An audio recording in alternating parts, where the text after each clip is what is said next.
It's your daily dose of Donna. Happy Friday. It's Friday, October 24th. I got Frankie with me. It's been a while. I haven't brought Frankie onto the show for so long. Frankie's still kicking.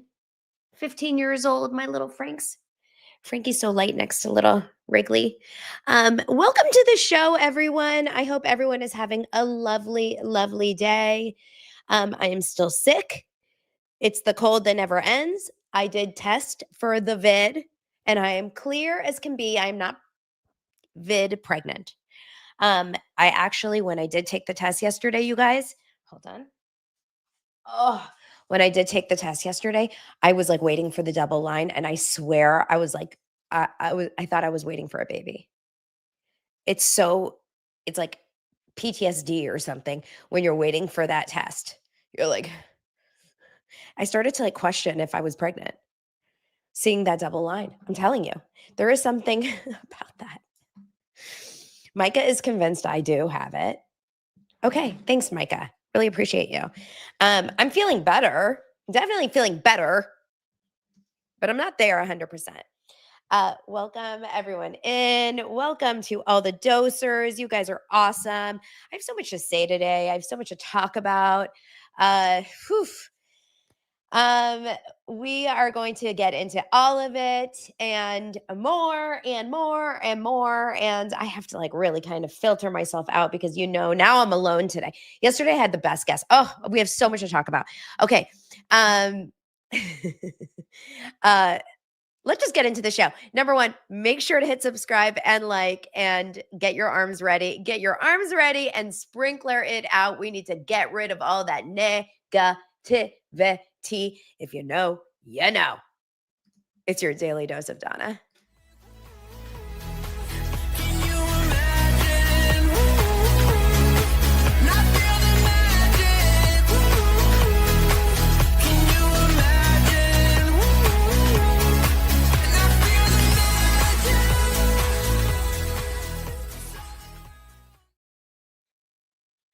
Dancing really does make you feel better. Do you know that?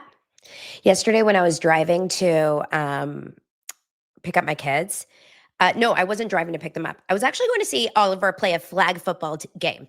My little boy is a good athlete. Now, he's a baseball player, but he also plays flag football for school, and he's in 5th grade, but he plays up, okay?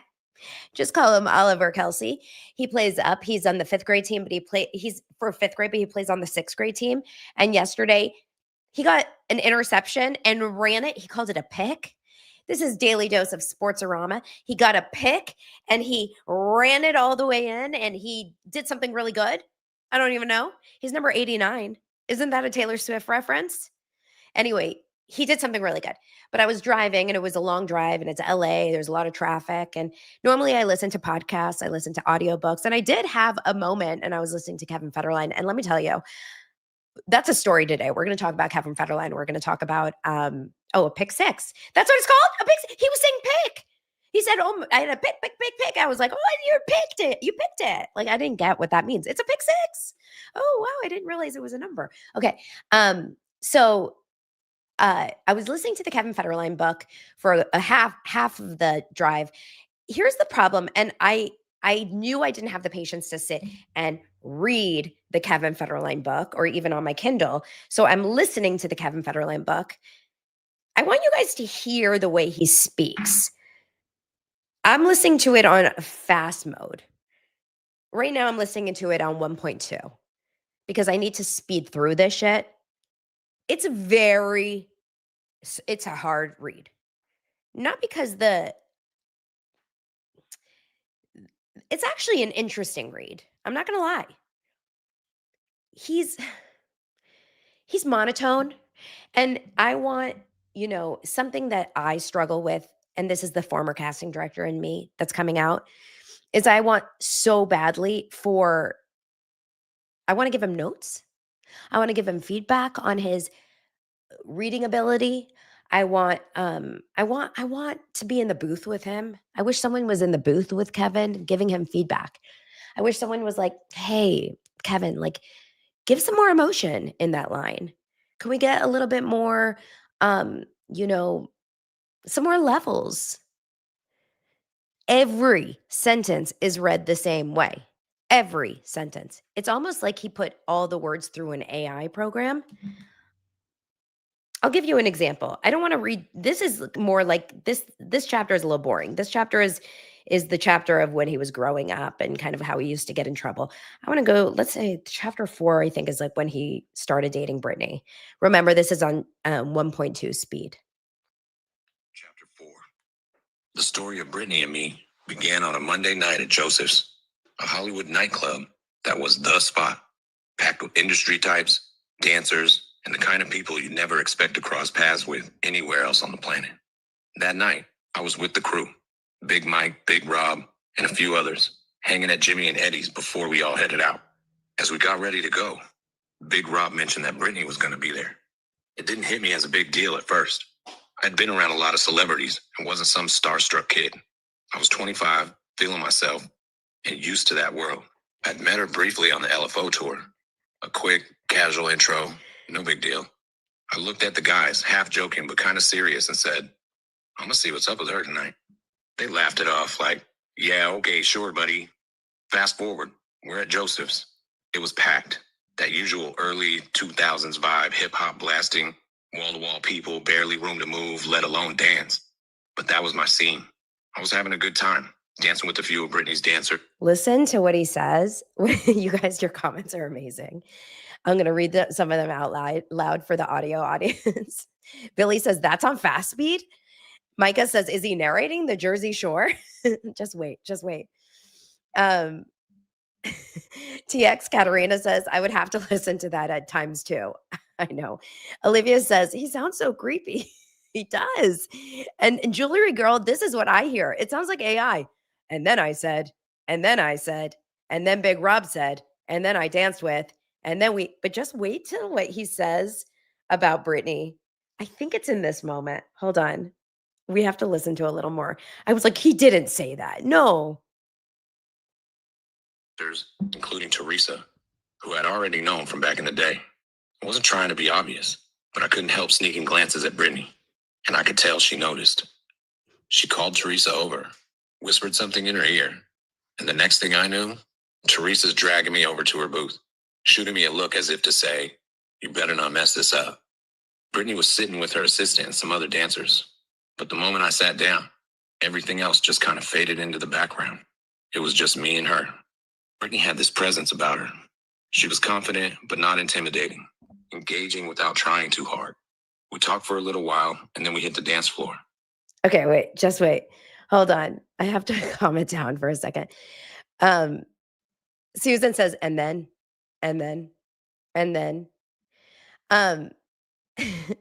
Miranda wants to hear it on normal speed to see how slow it is. I don't think we can do that because then my show was going to be 8 hours.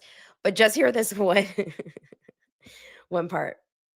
Nothing too wild, just a little playful back and forth. Honestly, at the time, in my 25-year-old mind, I was just thinking about smashing that. But she had. That was the moment where I was like, wait, what? At the time, I was just thinking about smashing that. Did he write this in 2025 or did he write this in 2006 or whenever year that they met? Smashing that. The only back to the Jersey Shore comment, the only person that says smashing that, I don't think Lance has ever said smashing that about me. For sure, he probably thought it though, right? Do men use that terminology? I want to smash that. Smash that all on the floor. Smash that. Wasn't that a song? No. ChatGPT.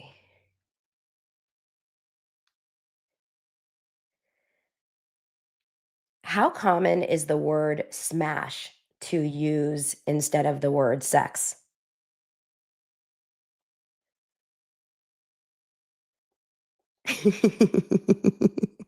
It says, could you clarify what word you mean to use instead of the word sex?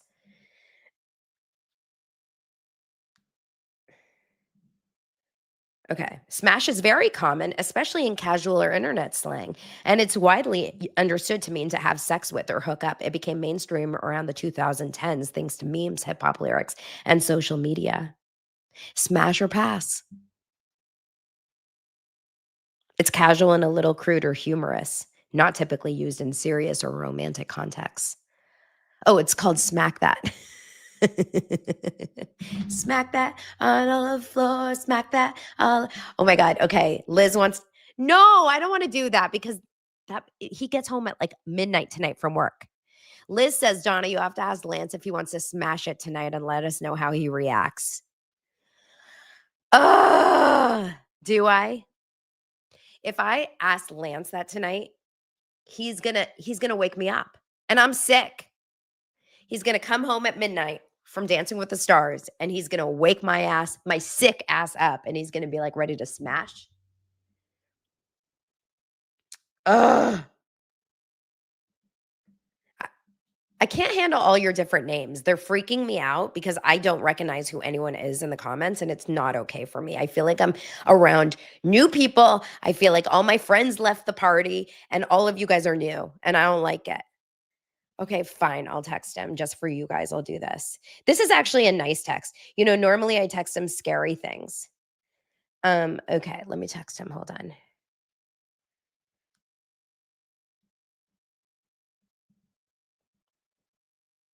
Okay.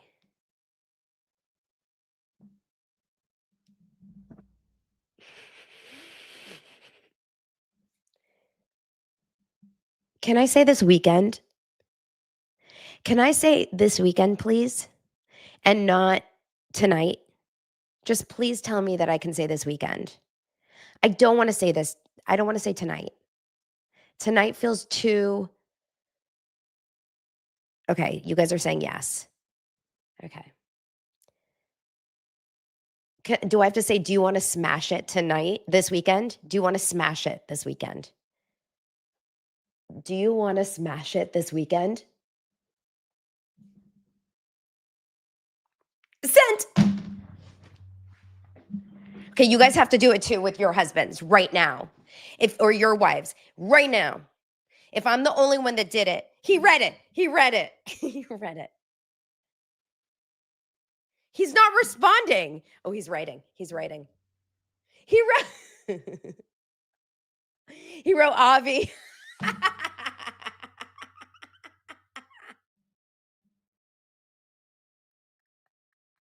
It's the most unlike Donna text ever.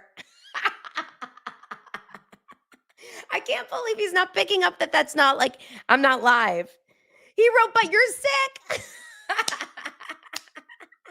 I'm dead, you guys. I'm dead. Oh my God. Susan said my husband would reply asking if I meant smash burgers for dinner.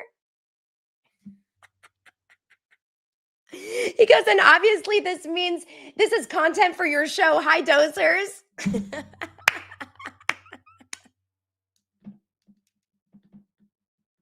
But yes, definitely. I said, ha ha ha, but yes, definitely. We will. It's on record.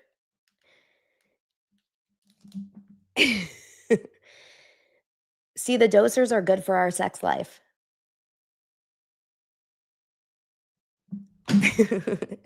Oh, look, Lance is here.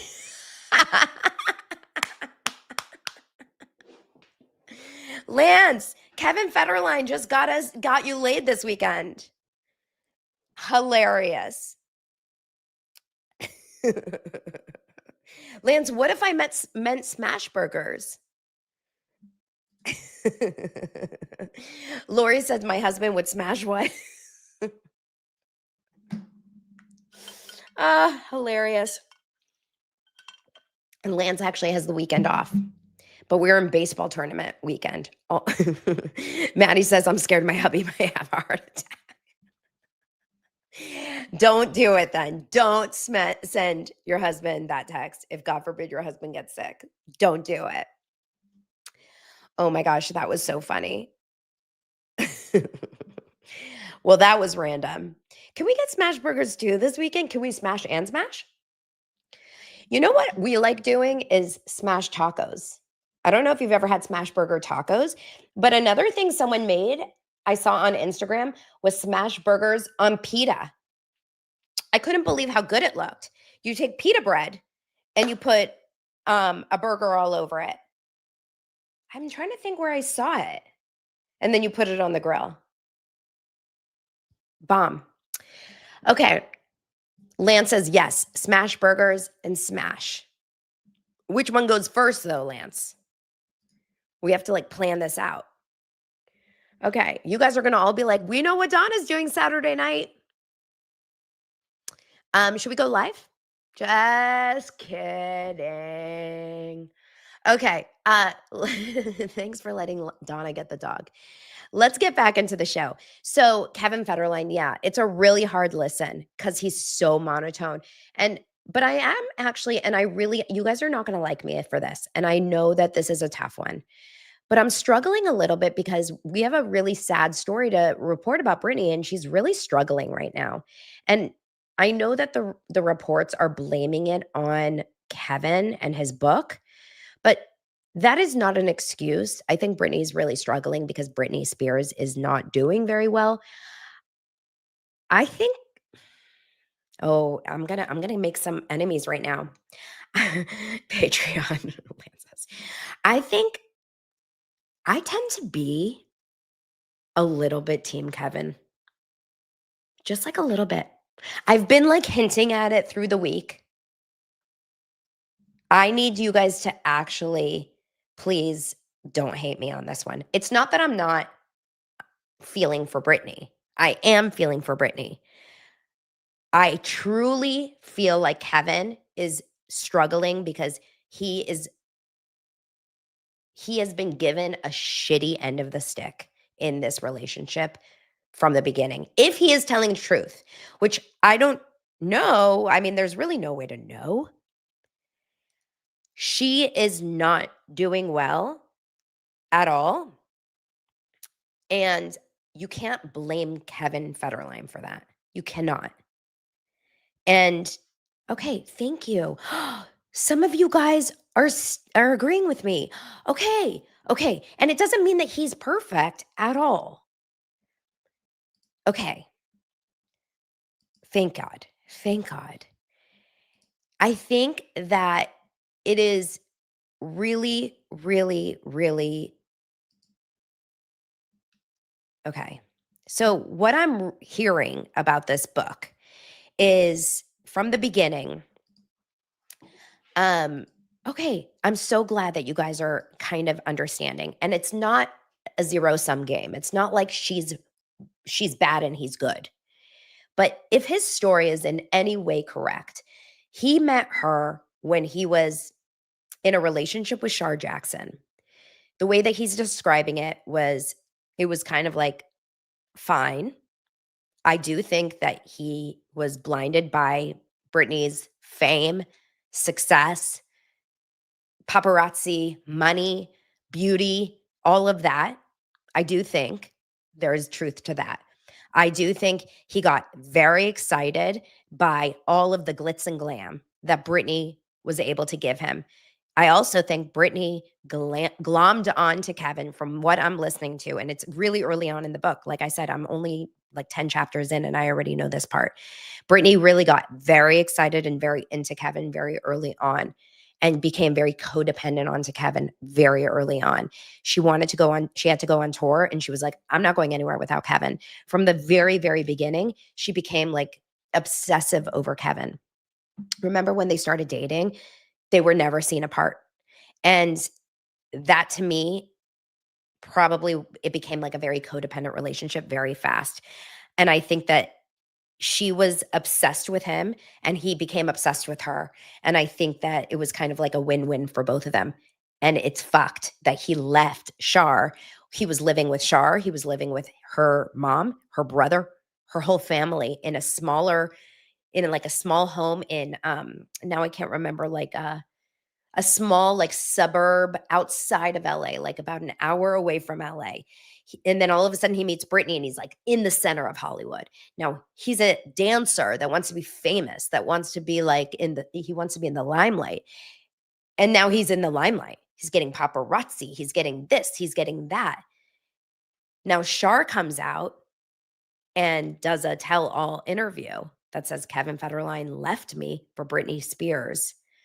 Even though his telling of the story is, I broke up with Shar Jackson and then I started dating Britney Spears, but she was pregnant. He didn't know she was pregnant, according to Kevin. But Shar told the story publicly that he left her while she was pregnant for Britney Spears. And that's when Kevin got labeled as America's bad boy. It didn't help for the fact that he was this like baggy pants, bandana wearing, like cigarette smoking, partying looking dancer. He kind of looked like he came from nothing. He looked like he was bringing Britney down. He looked like he was a gold digger. And it made everyone look at Kevin like this bad guy that was sucking onto Britney for everything that she brought in. But it sounds from his telling of the story like Britney was madly in love with him. And Kevin actually tried to break up with her, and she wouldn't allow for it. This is his telling of the story. So, of course, we're only getting that side in this book. But this is, I want to say, if that's true, he was a hardworking dancer before he met her. He went on many tours. He worked his ass off. He came from not a lot, and he happened to fall in love with Britney Spears. It's not the worst story in the world. I'm not at the time yet where they get married. They are just getting married as of like the point I am in the book right now. They're just getting married, and so I haven't gotten yet into like what transpires after they have kids and stuff. But I can see why even before their wedding, people hated Kevin Federline. However, where we are now, I kind of understand why he's like, I am done protecting this girl because our kids are 18 and plus. They don't like her. They don't feel safe around her. And I believe that. I don't believe that they feel comfortable around her. And I think Britney is really, really not healthy. This is my Donna Bowling's personal opinion. You guys can have your own opinions, of course. But I don't believe that,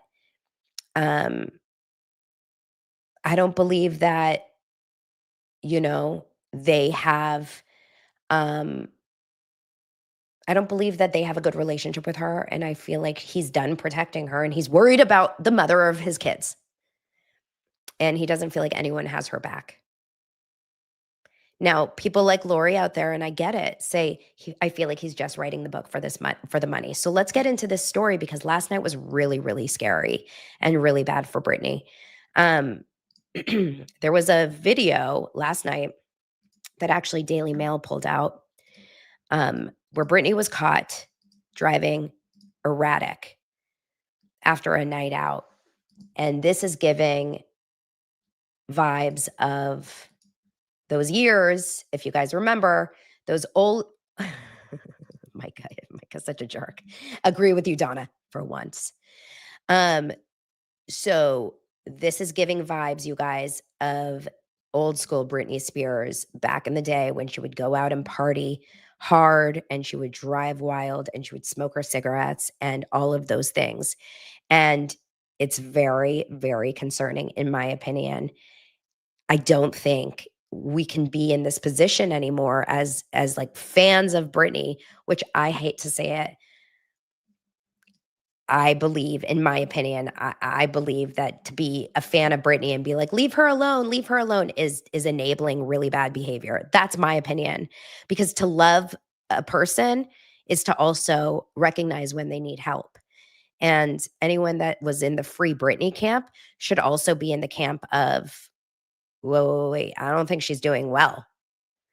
That's my personal feeling. You guys can obviously have your own. Let's go into a little bit about this article with her driving really fast. I want to pull up okay, well, first let's go here. So this video obtained by the Daily Mail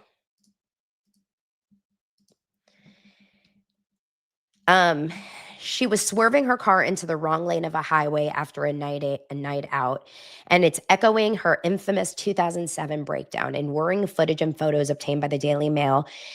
Sorry, this was Wednesday night. She went to an upscale Thousand Oaks eatery. Thousand Oaks is about an hour, 45 minutes west of me. So, like, it's kind of by Calabasas, like a little further past Calabasas. And she was out there. She was driving after clearly drinking. She has drinks in her hands. Onlookers describe how her top slipped off her shoulders. She was knocking over glasses and dropping items across the restaurant floor. After reportedly ordering a quesadilla, she was wearing flip-flops. She raised a glass and a bizarre toast to the entire restaurant before appearing to struggle with her footing as a female friend held her hands and guided her outside.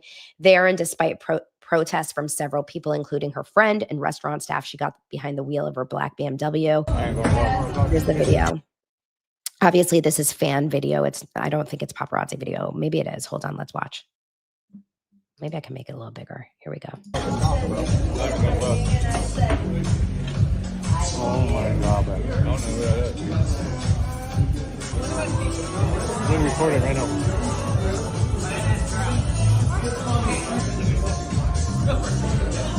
Right my screen, I think it's blurry. And then for big chicken.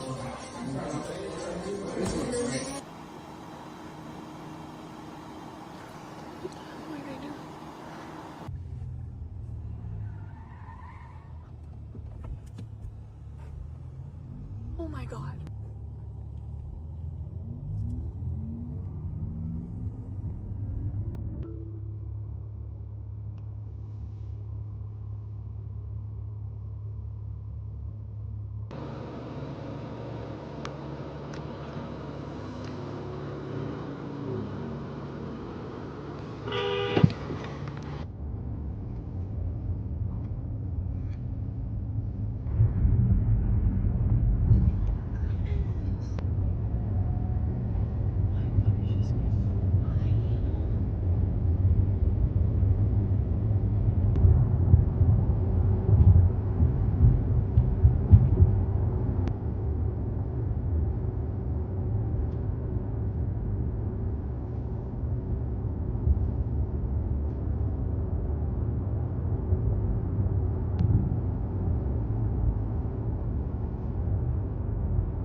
So obviously, as you can see, I'm like so quiet because I'm like immersed in the video as well.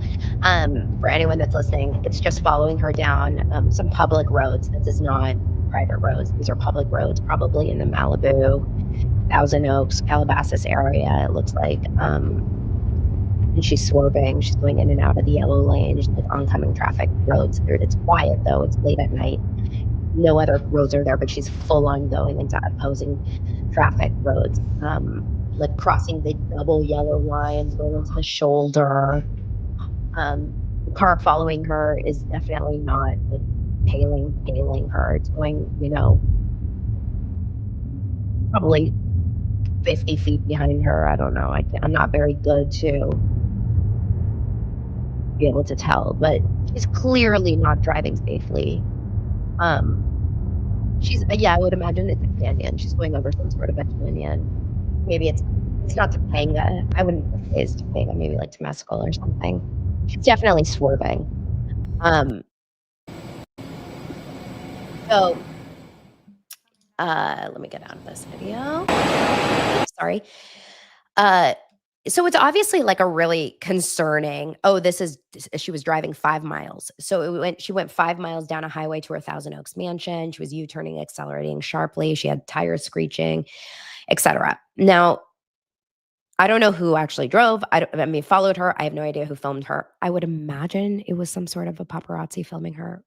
It wasn't dangerous filming. And I don't know if someone called 911. You would think someone should call 911 when you film this and see a driver driving like that, but I wasn't there and I didn't do it. Paparazzi is weird about these things and why they don't call 911. If I was behind a car like that, I would have called 911 because it's clear to me that whoever was driving was either looking at their phone or they were under the influence, because it does feel like very distracted driving. Now, this article is about Kevin, and it says Kevin's sons are terrified. So Kevin was interviewed last night on Pierce Brosnan, and he talks about, and guys, I hate to do this, and I don't want to be like a lot of people, misogyny. It's not about misogyny and it's not against Britney, but like switch roles here, right? Switch roles. And this is, imagine the woman is the dad and the man is the mom. And all she wants is the safety of the father of her children, right? And she sees the father of her children being erratic online and posting really erratic videos. And did I say Pierce Brosnan? Pierce Morgan, I'm sick. I'm so sorry, guys. 007. And can you imagine, like, you see the father of your children that is successful. If you just switch the genders, I don't think anyone would blame the mother going on these, writing these books or whatever, if you cared about, but because he's a man and she's the woman, or because she's the successful one and he's not, people think it's a money grab. I don't know. I think that it is really, truly, I can't help but feel there is a sense of true, genuine concern. And even if it's 50-50 money and concern, is that horrible? I don't know. This interview last night was Federline talking about his sons, Sean Preston, 20, and Jaden James, saying that they're terrified. And one of them expressed fears that mom is going to die. Listen, he's talking about this about his adult sons. I don't think that he would say any of this. His adult sons could come out and be like, I never said that, Dad. Stop lying about me. I never said that. Do you really think that he would go on national television and write these books saying, my sons think that their mom is going to die? And his sons would be like, let him say it. No, I think that they feel it. At 18, 19, 20 years old, you can then go and call People magazine and be like, my dad is lying. I don't feel that way about my mom. Of course he's telling the truth. I think. He says, Britney saw one of my sons one day this year and he decided not to go back over there because of what he saw. He said in reference to Sean Preston. The other one, Jaden, who's my younger son, he's been over there quite a few times and he stopped seeing her in the last few months because of the situation. He said, when Pierce said, why don't your sons want to be around her? He said, that's not my story to tell. That's my son's story to tell if they decide to. The things they've seen are shocking. It comes after worrying footage and photos have been exposed. Of course, that's the videos that we just showed. And then here's some photos of the two boys. He said, it's so shocking that one of my sons came to me and called me and said, I don't know what to do. I'm afraid mom is going to die. Federline says their sons are worried about their mom. They don't know how to help because of what all of this has cost. He said that he wants Britney, to be able to share the type of relationship that I have with our kids. This isn't about bringing her down. This is about telling the truth and trying to build her back up. He said in the new memoir, he recounts several episodes which he alleges Britney acted erratically around their sons. And then we've talked about those many, many times. Here's some random photos about it. And then, of course, she is saying that with news from Kevin's book breaking, once again, he and others are profiting off her. And sadly, it comes after child support has ended with Kevin. All she cares about her kids, Sean and Jaden, and their well-being during the sensationalism. Federline writes in the book that Preston received a call from Spears while on a European vacation, during which she allegedly blamed Federline for everything. After Preston confronted her, Federline recalls her response was chilling. She told him she wished he, his brother, and me were all dead. Clearly, there's a he said, she said story here. I I told Molly and Zach, my friends Molly and Zach, in a text this morning, I said, you guys, I feel actually really sick about this, and I feel really bad about saying this out loud, but I can't help. I feel like a little bit more on Kevin's side than I do on Britney's side on this one. And I don't know why. He ends up saying the signs are all there: the erratic behavior, the isolation, the cycling of people around her, the refusal to accept help. It's become impossible to pretend everything's okay. From where I sit, the clock is ticking and we're getting close to the 11th hour. Something bad is going to happen if things don't change. And my biggest fear is that our sons will be left holding pieces. They love their mom. They've seen the red flags, but they don't know how to help without being attacked, misunderstood, or blamed. I feel bad for Kevin and those kids. Sorry. And every single time I talk about that, like, you guys, I think, are a little bit getting it for me, but the public discourse is like, Kevin Federline is disgusting. He needs to sit down and shut up. And I don't understand this idea. Oh, it's funny because I was just told that too online. I don't understand this idea that like someone is allowed to talk, but the other person isn't. Kevin has a story to tell. Everyone is allowed to have a story to tell, right? Kevin's story is still Kevin's story. And Britney was a huge part of that story. Britney's a huge part of why Kevin is ostracized in the world. It's not Britney's fault, but Britney is a big part of that reason. So it's really, really sad.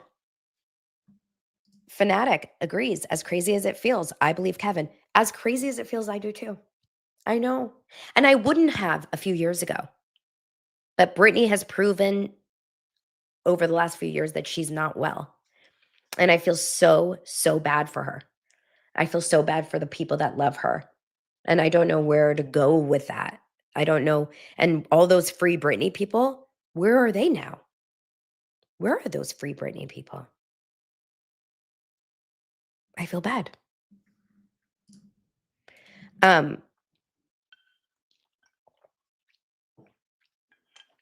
Okay. Oh my God, I just said that, Tanya. We're all the Save Britney people now. My lips are so dry. Is there something to be said about being sick and having dry lips? Let me see some of your other comments here. Brit is like Whitney Houston.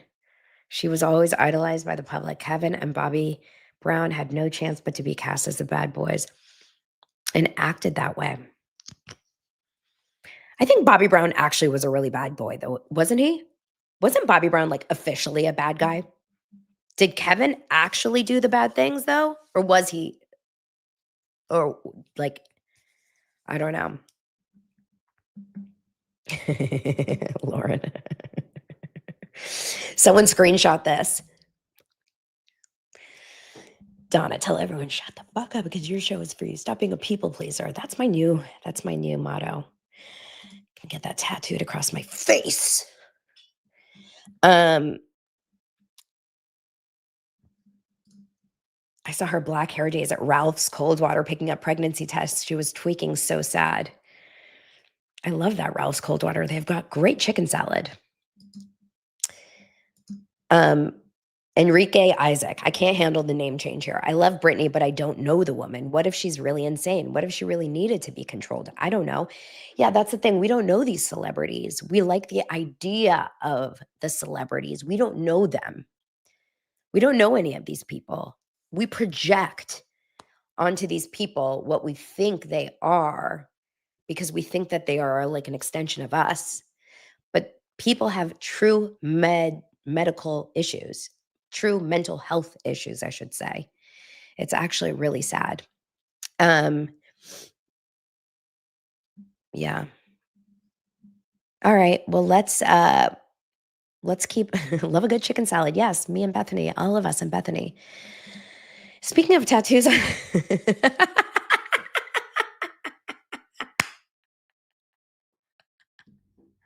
Maddie's my Maddie, I love you. Speaking of tattoos on the face and chicken salad, I saw the most beautiful group of lesbians yesterday at Jones on Third.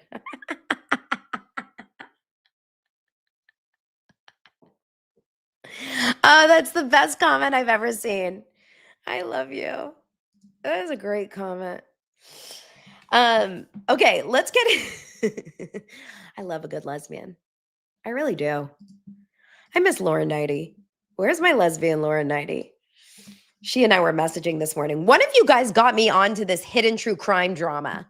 If you guys want a crazy, crazy rabbit hole for the weekend, go look up hidden true crime. I thought my drama was crazy. That was, woo! That was quite a rabbit hole that I went down. Actually, Turtle Boy did an entire thing on that. That was wild. That was a big rabbit hole. She did a 9-hour live. A 9-hour live, this one YouTuber, about a stalker. It was, I didn't watch it, obviously. I don't even have time to catch up on Real Housewives. 9 hours. I was like, I don't get it. I don't understand. 9 hours. Oh my God, it was nuts. All right, let's move on to the next story. I definitely want to talk about Meghan Markle, and I want to talk about Kristen Bell, because yesterday, my amazing guest, Ashley, we talked about Kristen Bell, but I got a lot of comments about that in DMs and everything. So I definitely want to talk about all that. But before I do, I want to mention how Ollie is my sponsor this week. And you know, I love Ollie. I am so grateful for Ollie because I have 3 freaking dogs. Guess where Wrigley is today? Wrigley's getting groomed for the first time. My baby is growing up. She can't get her hair cut because she has angel hair. That's true. They say little puppies have angel hair and they don't like to cut it until 6 months because then it grows in all funky. But she's getting washed and trimmed, like around her eyes and stuff. But anyway, Ollie is why my doggies are so healthy and happy. And I want the absolute best for my dog. And that's why I give them Ollie. They offer fresh protein-packed meals made with real human-grade ingredients, which is a win for my dog's health. And they offer 5 tasty recipes, all slow cooked for top nutrition, which is a win for my dog's happiness. There's good food quality and a better experience, tailored mealed plans to meet all of your dog's specific needs, perfectly portioned meals in mess-free packaging, and it comes with a scoop for easy serving and storage, pup-tainer for 0 fridge stink. There's also an Ollie app, so you can change your shipping dates, you can update it, you can tell them, oh, I don't like this food, I like this food, and all kinds of really cool things. Your dog's well-being starts with their food, and that's why Ollie delivers fresh, human-grade food that your dog will love. Head to ollie.com/dailydose. Tell them all about your dog and use code dailydose to get 60% off your welcome kit when you subscribe today. Plus, you can get a happiness guarantee on your first box. So if you're not completely satisfied, you can get your money back, which is like really, really cool because you never know with your dogs, right? That's ollie.com/dailydose and enter code dailydose to get 60% off your first box. Thank you, Ollie. My dogs love you. Roof, roof. That's them saying thank you. Okay. So let's thanks, Christina. So let's get into Kristen Bell really fast, and then we'll end with Meghan Markle. Kristen Bell was, she is holding strong. She's holding strong. I'm not apologizing. I'm standing strong. Do you feel good about that? Do you feel good about them her not apologizing? I would like to know. I feel like I'm going to do a really quick, poll. Now we're like about a week out after the that's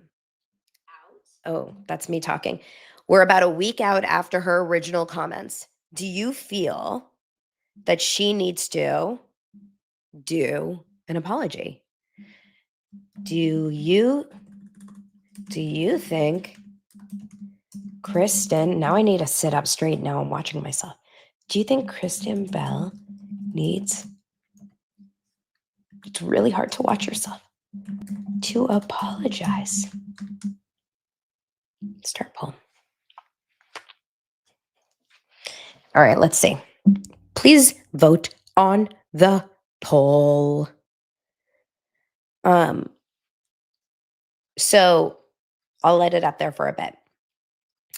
You know, when you bring up old shit, drama, now we're a week out. I don't think she's apologizing ever. What's going to happen if she apologizes? Let's like run through. My bestie Molly is a crisis communications person, and she told me Kristen Bell, she has two choices. If she says something, it's just going to give people more fodder to go back into it, to fight it back. And like we said yesterday, if Kristen Bell says, I'm so sorry that I offended someone, and if I do offend someone, then you can say, then I am so sorry. But people have made up their mind. At this point, people have decided, I don't like her. She did wrong. And those people are not going to change their mind because of an apology. And let me ask you a question. If you're here and you're one of the 10% that thinks she does need to apologize, if she apologizes, will it change your mind about her? Will it make you like her more? That's what I'm curious about. Will an apology make you change your mind?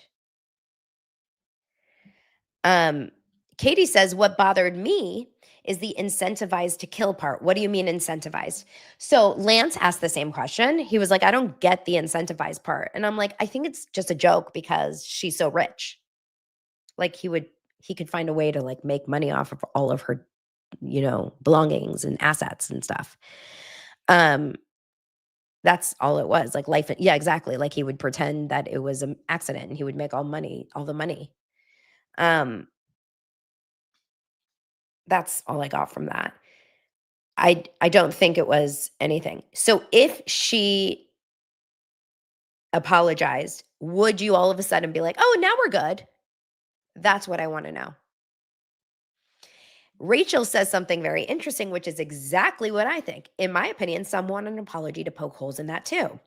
Because if she apologized, don't you think people would say, she didn't apologize right? But she didn't say the right thing. She didn't do it fast enough. She didn't say it to the right person. She's only apologizing because she has to. I don't think she's saying it from the heart. It doesn't have the right tone. She's not giving it. She also needs to donate money. Do you know what I mean? Let's see some of your comments. We honestly cannot go through life being afraid of everything we say. Be aware of it, yes, but seriously, sorry, that doesn't make sense. Yet, please, if people actually cared about DV, they would be donating to organizations instead of criticizing celebrities. There's plenty people can do for DV survivors. This isn't doing anything. Well, as you know, people are very big on virtue signaling, and people are very big on loving to, criticize the world on all of their wrongdoings and then sitting at home and picking their nose. Donna, the people canceling her now will be the same ones defending her later if she claims to be a victim. The cancel crowd always ends up looking like the believe all women saviors. It's so true. It's a lot of hypocrisy out there. People just choose to hate regardless of apology. Just leave her alone. I would probably respect her less if she apologized for this. I doubt Erin would force her, and that helps her a lot. So Erin Foster, is that who you probably mean? Erin Foster is the creator or the co-creator of Nobody Wants This, and Erin Foster is the most unapologetic, and this is why I love the shit out of those Foster sisters. Erin and Sarah Foster are two of my favorite Hollywood writer, producer, creators. They're sisters. They are behind, they have a podcast. They're behind First Daughter, right? Like my brain is not working very well. I think they're so smart. They're so unapologetic. They stand up for what they believe in. They go against the crowd. I aspire to be more like them, and I wish I cared less about what people thought about me, more like them. It would help if I had a sister. I do have a sister. By the way, I have 3 sisters, but it would help if I had another sister who was like on the ride with me in the public space. I always think about that with the Toast Girls, with the Oshry sisters who are on the Toast. I always think about that. I'm like, it would be really nice if I had like a partner in crime on the show that I could like hold hands with through these tough seasons, through these tough waves, you know? But I love them. So I think they're probably saying to her, you better not fucking apologize, not even for one little goddamn second. I wish I had a sister. I actually have 3, but it's like different. It's different because they're not online like this at all. They have no idea what I like. They're not even like. Do you think one of them had any idea what I was going through this week? Like, not even one of them texted me and said, like, what?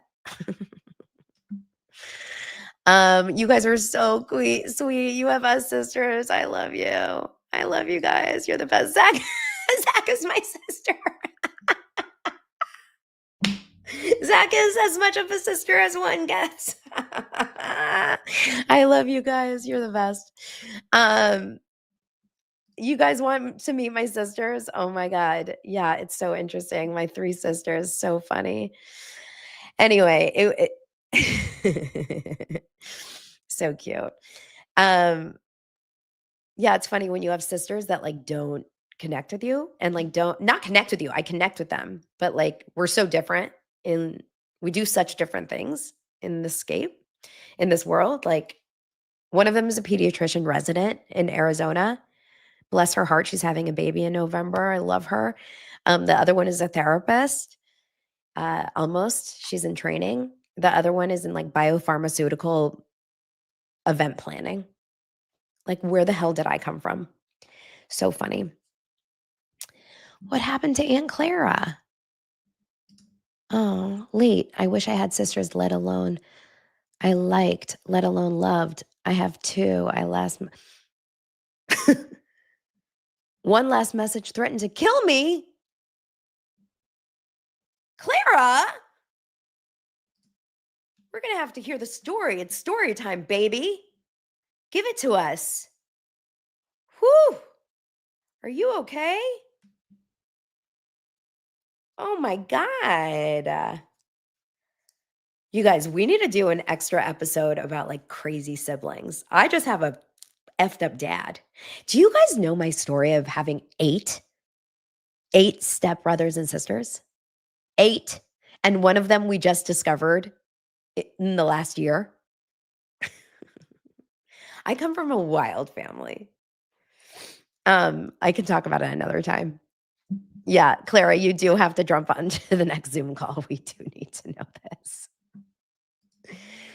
Okay. I don't know how we got here. Kristen Bell. Back to Kristen Bell. So anyway, I don't think she's going to apologize. The final poll is no. The answer is no. She is probably not going to apologize. She did show up last night. She finally did an interview. Remember, she skipped out on the Today Show. It's interesting that she skipped out on the Today Show, but she did do the Tonight Show. I don't know why. The Today Show did not feel safe to her, but Jimmy Fallon felt safe for her. Maybe she has like a friendship with Jimmy Fallon and she didn't feel safe with the girls on the Today Show. I wonder how they feel about that. She did do Jimmy Fallon, and they probably are friends. I bet Jimmy Fallon and Dax Shepard and stuff are all friends. And she kept things light, talked about everything else. And she didn't even talk about her marriage. Obviously, she and Dax, their marriage is getting torn to shreds right now, PR wise. And they just all talked about fun. And oh yeah, they've gone on family trips together. So they just talked about fun summer trips together and all light things and all fun, friendly things. And everything is just, she's keeping it light and tight right now. I think it's going to be an interesting next few steps between how she's going to be handling everything. I feel like they're going through their moment, the two of them, where people are going to find everything wrong with them.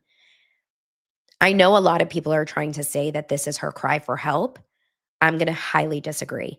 I don't know why, but I think that when you are pretending like everything is perfect in your marriage, that is a cry for help. I know that sounds crazy. When everything is perfect in your marriage, that's usually when nothing is perfect. You know, your friends that you always, when they get divorced, when they announce their divorce, you're like, What? It's usually those people.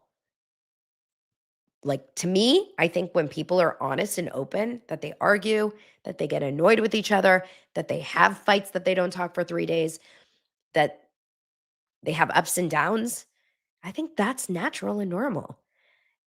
Like, 2 human beings that didn't grow up in the same house and that didn't grow up in with the same values, religion, lifestyles, add to it children, financial issues, sobriety issues, all of these things. Like, are you kidding me? It's not supposed to be easy. This shit is so hard.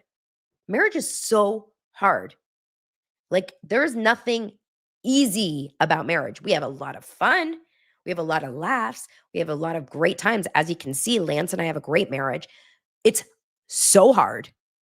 There's so many times where I want to freaking, but I'm like incredibly happy in my marriage overall.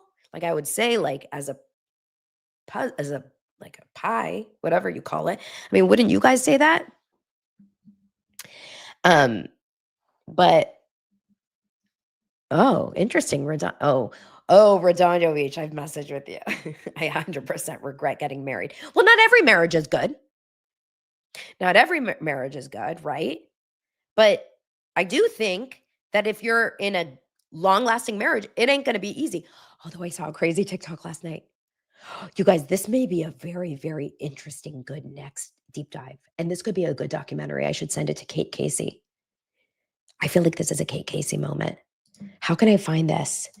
I wonder if I can find my history. This is going to be such a random episode.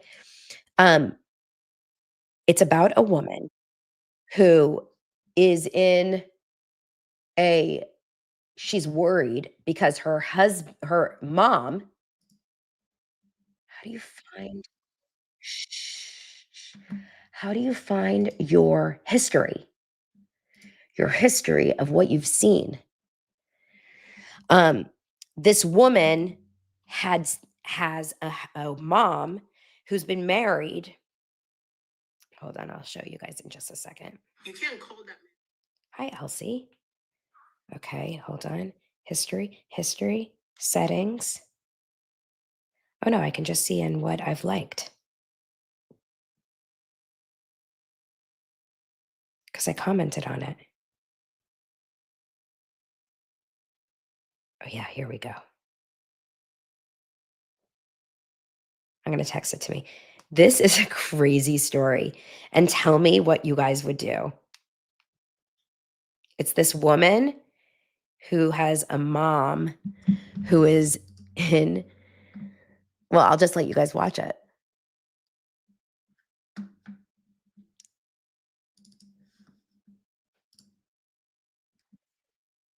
Okay, hold on.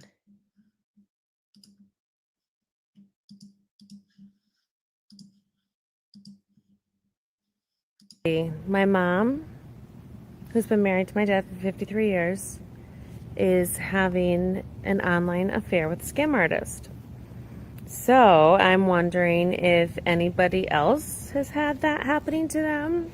Like 53 years of marriage, and she's now has given $2,300, $2,300 to some stranger. Could be a guy, could be a girl. I could call it The Voice. I'm not really sure what to call it. She does not care what her children think. She does not care about us at all. And it's just really bizarre. So my question is, does anybody have history of this? Experience? If you do, and you would want to share the information, did anything help? Is there a way to help at this point? I'm begging. I'll also take prayers. Prayers are welcome for my sanity and just to understand that it's not my problem. I mean, inadvertently, it's my mother. Yeah, I don't know where to go. And this is where it began. How it all started, my mom meeting a scam artist. My dad calls me and says, "Oh, your mom met a friend." And I was like, "What? Mom met a friend? How did mom meet a friend?" Keep in mind, side note, that my mom is she's a heavier lady, and she walks with a walker. And sorry about that sound. it's not easy for her to get around. So getting out, she's not going to meet a friend being out. So when he tells me that, I said, well, how did she meet a friend?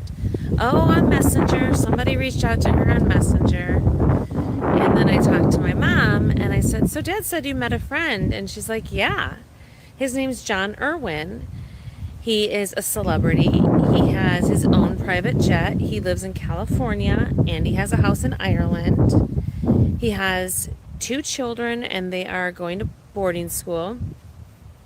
And he's married but has been separated for 15 years and is getting a divorce now. And I was like, okay. And she goes, and he has terminal lung cancer and I feel so bad for him. And right there is how he caught her. How it all started, my mom meeting. Oh my God. That is petrifying. And I am scared of that for my mom because my mom buys everything on Facebook. Like my mom is the kind of person, and bless her heart, I love my mom. She's so smart. She's so vivacious. She's so with it. And then she also falls for every stupid ad on Facebook. She will buy everything that is sold to her. So I feel like she is the person that will fall for this shit at some point in life. We have to protect our parents, like our aging parents. That's scary. I feel like my mom would do that. I hope my mom doesn't watch this episode. She doesn't watch any episodes of Daily Dose of Donna. She has no idea what I do. Okay, let's move on. I don't know how the hell I got there. But we also, speaking of Kate Casey, she did send me a TikTok the other day. Is this the moment to send it, to watch it? Oh, this is so random. But you guys, I feel like I've got you in deep dives today. So this you're going to need to see maybe. Eliza Rosen and Kate Casey and I were messaging about this. This is wild, you guys. This is insane. And I actually think that we have to do maybe a deep dive. Have you seen the video about Garth Brooks maybe being a serial killer? I know you're going to think this is crazy, but I actually think that this is a possibility. I feel like a fucking crazy person right now, but I actually think that there's actually a possibility. Hold on. I'm going to find it for you guys.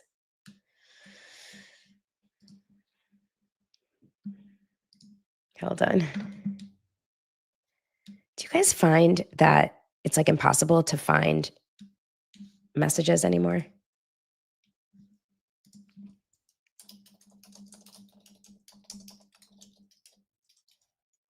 I really should have like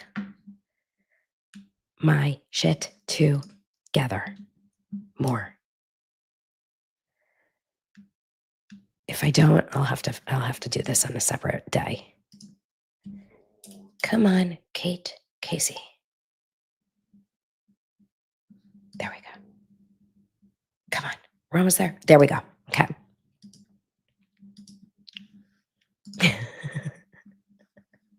You're going to die. Yes, Signal is auto-deleting everything. It's spoilation, you guys. I took everything. Someone said, are you okay? Where's Lance? Seriously, where is Lance right now? Okay. Brooks isn't just a country legend, but he's a serial killer secretly hiding in plain sight. This all started when comedian Tom Segura started pointing out something strange. A disturbing amount of people have gone missing in cities where Garth Brooks was touring. Like, way too many for it to be a coincidence. We are talking decades of overlapping timelines. Missing person cases tied to his tour stops from the early 90s all the way into the 2010s. Obviously, none of this is proven. It's a conspiracy theory, but it's weird. Now, here's the part that really creeps me out. Garth Brooks has this created alter ego named Chris Gaines, and it's his character, and it looks totally different from him. He has dark hair, soul patch, rock star energy. Garth explained it to everyone, saying that this was for a movie role that never ended up happening, which is very common. Conspiracy theorists think that this was something else entirely. They say that Chris Gaines was his mask, a way to express his darker impulses through music. Some even believe that he used this persona to explore his so-called killer identity without getting caught. And I totally understand how this sounds very far-fetched, but watch this interview. interview. It's from 1989, and they ask him if he would ever act in a movie, and Garth says that he did not want to be the hero. Instead, he says that he would rather kill somebody and that it would be fun. And you know, that's very valid. Villains are really fun to play, but just watch the video. You're quiet, laid back. That's the first impression we get of Garth Brooks, right? If somebody called you up and said, hey, we got this charity thing going on, would you ride a bull? I'd rather kill somebody. That'd be fun. If you run with your eyes shut, you're going to run into something. Dreamers don't last long in this town. Now, years later, after all of this, Garth is still involved in this ongoing legal case with a woman who accused him of doing terrible things to her. The case is still open, and it was life-threatening towards her. Some people believe that these deaths were occurring because they were part of a ritual, a way to stay famous, to stay powerful, to stay untouchable. And we hear about that a lot with the Hollywood elite, you know, the conspiracy theories around it. I'm not saying any of it's true. This is just for entertainment purposes. It's fun to talk about. But people can't help but notice, as long as people keep disappearing in the town he's playing when he's playing there, Garth keeps selling out stadiums. Let me know what you believe and follow for more.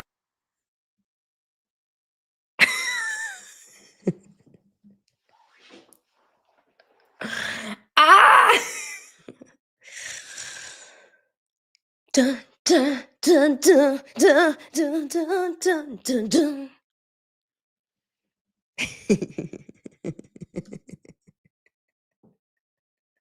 Cue Lance just walking in and closing the laptop. No, he's like literally calling like AT&T. He's like, please shut the internet now. He's like, who were we just talking about? He's like, sit down and shut up. Donna, shut up. Oh my God. Okay, Christina says you would be shocked how many conspiracies. Listen, I wouldn't be shocked if Garth Brooks was also a killer on his free time. You never know. You never know. They say these stars are talented. They've got a lot of talents. I play the guitar. I sing. I play the piano. I'm amazing with the knife. Allegedly. Okay, let's finally go to Meghan Markle as a fun little ending to the Halloween style show. Meghan Markle, in nobody's shocking, like to shock no one, I should say. The director of communications has now exited. Meghan Markle's director of communications has exited her role after a few months on the job. But the issue with Meghan Markle is that she can't keep people hired. This is the issue with Meghan Markle. And I think the problem is that it's, you know how they say, like, it's probably you.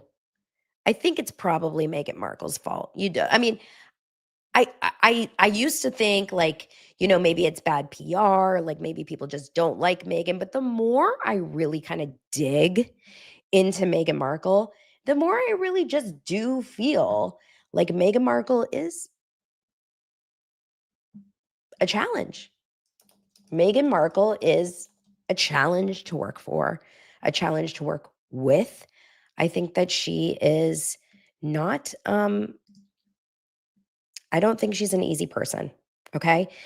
But the director of communications, it's not just hers, it's hers and his director of communications.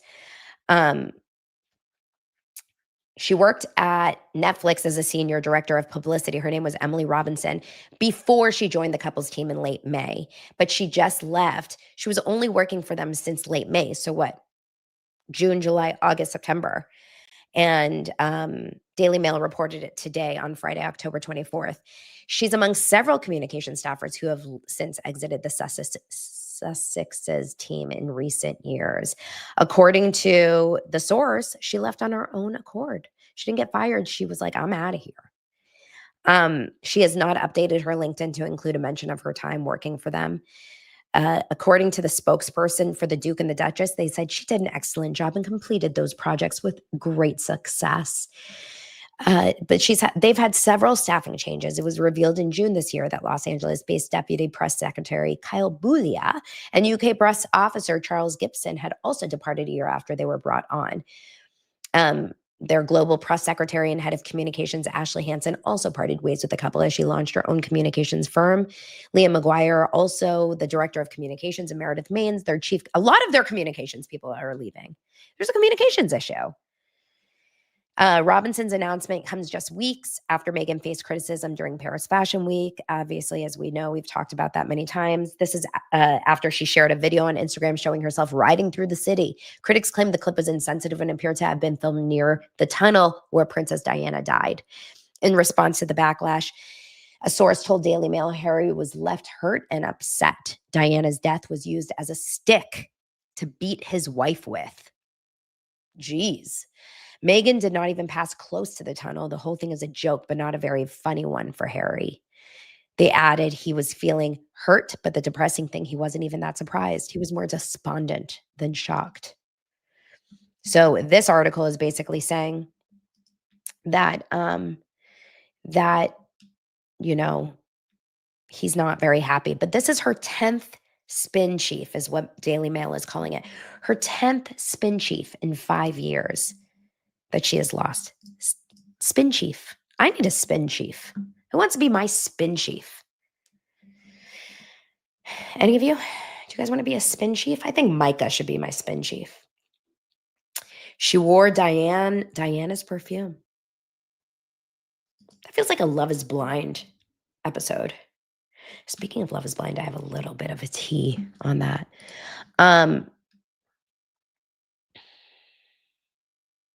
Yep. 10th publicist.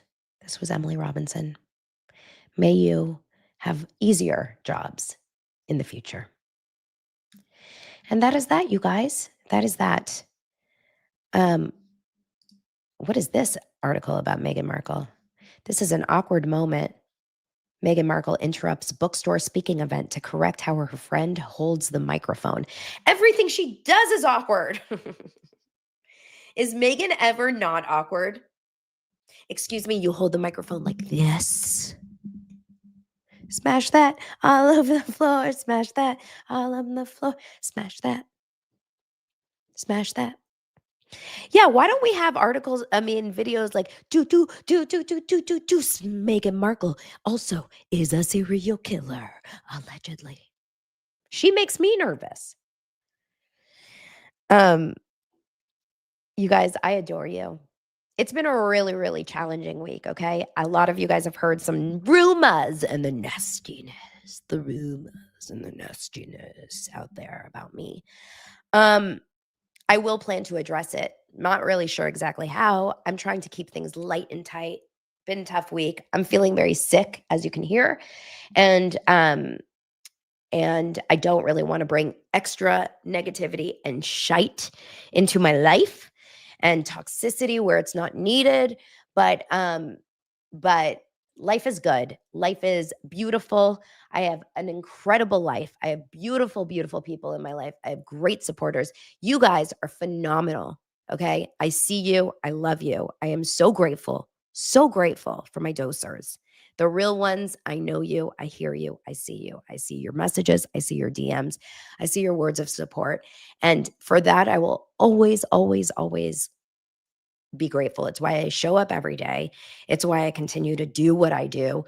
The community that I've built here is everything for my show.